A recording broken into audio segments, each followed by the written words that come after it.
Hi, how you doing there? Oh, I'm so sorry. I thought I'd finished coughing, but it's not going to happen, so I'll just have to keep coughing away here. And whoa!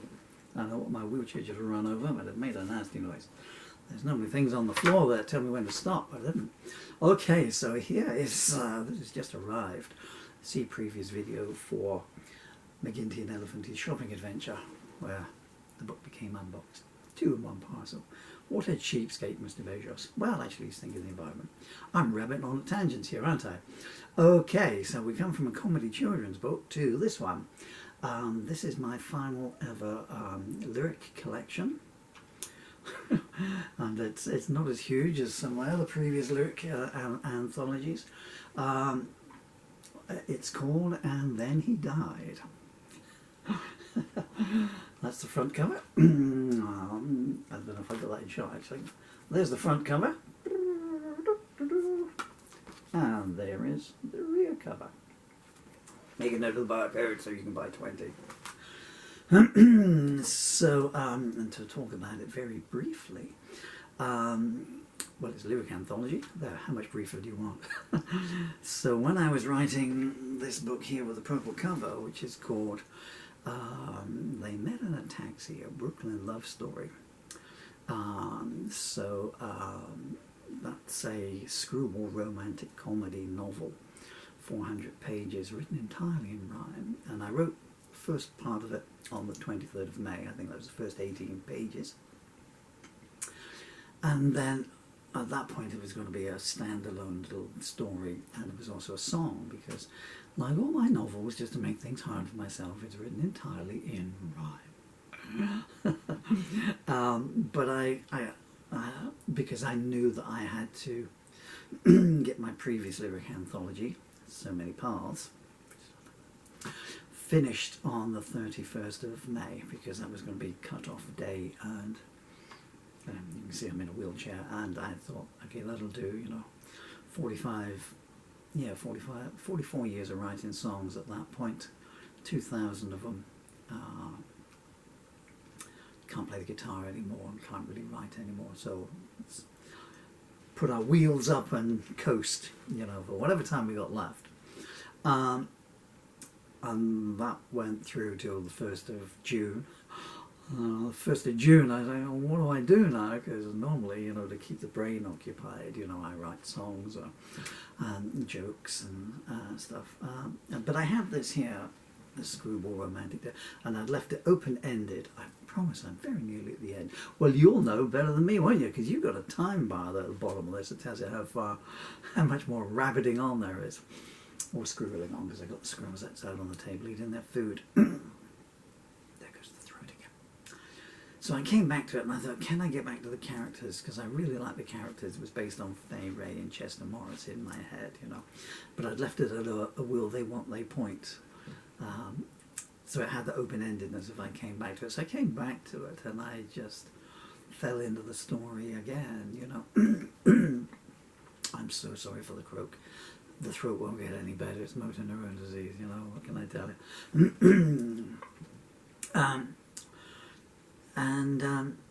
So I was then going to stop on June the 10th. So I thought, okay, at the moment it is, I think it was 20,000 words at that time. Can I finish the story off? And I'll finish on June the 10th, my 65th birthday. And I thought, and that will do then, really, for definite, So I sat down in my wheelchair at the laptop and I was typing about 4,000 words a day. And as if it's not enough to write a novel and come up with a plot line, all the characters, and to do it all in rhyme, but it's a screwball romantic comedy, so every 3 or 4 lines you had to come up with a joke, or a one-liner, because it's basically like, it's just one series of repartee and banter between the two of them, as they're gently ribbing each other and taking the mickey out of each other and everything. And through it. Well, go on Amazon and read the 20-page sample. I think you'll like it.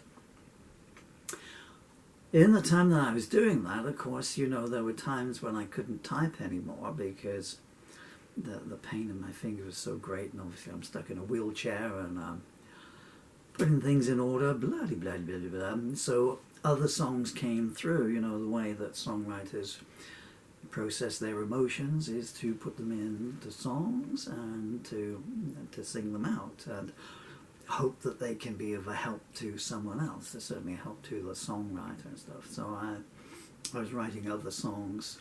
Other songs would come along at the same time, you know, in those down moments. I just, you know, so the songs that I wrote in the 10 days that I was writing that are in here. And it's called, and then he's like, I was just coming, I had the file. This was only going to be 2 minutes long, but you've been so nice, I just want to keep talking to you.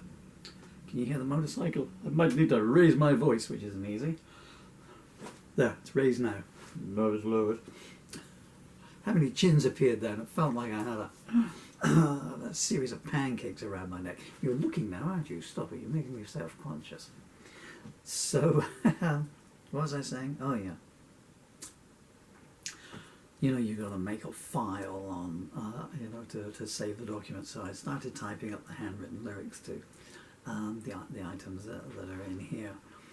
And I thought, okay, so what am I going to call it? And I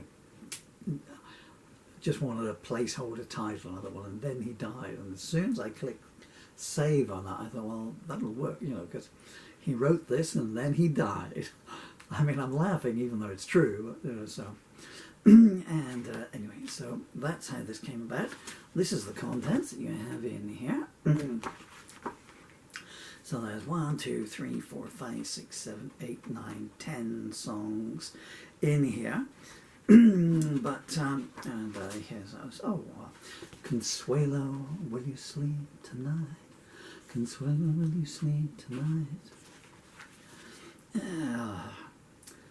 I forgot the words. Are we on the brow of Babylon? Has our moment been and gone? Will you moisten your lips and ask me to douse the lights? Consuelo, where are you tonight? Oh, that's the first verse. So Consuelo, will you sleep tonight? That's a song about a man whose love has gone off for a tryst, and he's wondering. It's like the eagle's lying eyes, you know. If I do this, you can read it yourselves, I guess. And so that's about when she comes home. So if she can sleep, he figures if she can go to bed, if the lady can go to bed and sleep easy, then, you know, it's all over and stuff. Because, you know, there's obviously nothing left for him. You know, they've just been in a relationship some time. Someone's spoken some golden coins to her. Whereas if she can't sleep that night, so she comes back and he's pretending to be asleep and she gets in bed, and, you know, then there's some remorse there, you know, so that's what that's about. Consuelo, whose spurs are those? Tell Me Honey, that's a blues number. What else do we have in here? Viner Blues, well, that's a nice raucous one now. That one goes on a bit. And the last number is this one here. It's almost a novel in itself, yeah? I could have just written a few more pages on it. And the last one is, that did the song last long enough for us. Turned over too many pages. The futures and memories that I can't shake. And so, well, there's 10 songs in there, you know. This one goes on for, I think it's 25 pages. I do apologise, my fingers are too dead to actually turn the pages over.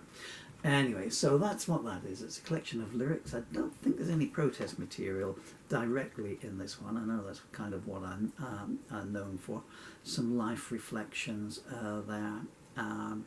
Oh yeah, well, on a dirigible to the South Pole of Your Heart.